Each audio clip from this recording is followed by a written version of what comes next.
আজকে আজকে সবাইকে পবিত্র দিন ঈদ উপলক্ষে সবাইকে ঈদের শুভেচ্ছা, সবাইকে ঈদের শুভেচ্ছা, সবাইকে ঈদের শুভেচ্ছা। আপনার এই বিশেষ সাজের কারণটা কি একটু বলবেন? আজকে রাজা হিসাবে এখানে ক্যারেক্টারে আছি, সবাইকে ঈদের শুভেচ্ছা। লাইফে কোনো কিছুর গ্যারান্টি নেই, তাই ইন্স্যুরেন্স করুন সিটি ব্যাংকে, কারণ ইন্স্যুরেন্স করলে সিটিতে সুরক্ষা পাবেন নিশ্চিন্তে।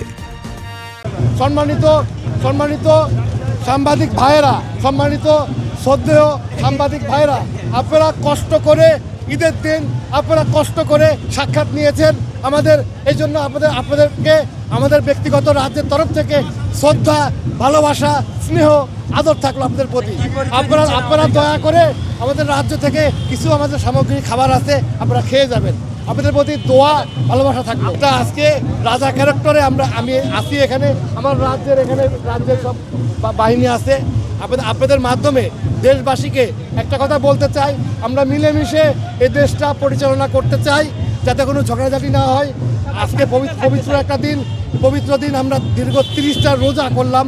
রোজা করার পরে আজকে পবিত্র দিন ঢাকা বিশ্ববিদ্যালয় পৃথিবীর মধ্যে সবচেয়ে নাম করা পবিত্র একটা স্থান। এই পবিত্র স্থানে ঢাকা বিশ্ববিদ্যালয়ের ছেলেমেয়েরা, সন্তানেরা তারা কষ্ট করে পড়াশোনার মাধ্যমে এই দেশের জন্য অবদান রাখবে, এটা আশা করি। প্রধান সেনাপতি আছে, আমার রাজ্যের আরও অন্যান্য মহলের বিভিন্ন রকম দায়িত্বপ্রাপ্ত কর্মকর্তারা আছে, কর্মচারীরা আছে। এই মিছিলটা আমাদের অনেক দীর্ঘ পুরাতন নবাব সিরাজউদ্দৌলার আমলের থেকেই আমাদের এই পজিশনটা আছে। আমার নাম মোহাম্মদ নবাব সাজ্জাদুল ইসলাম।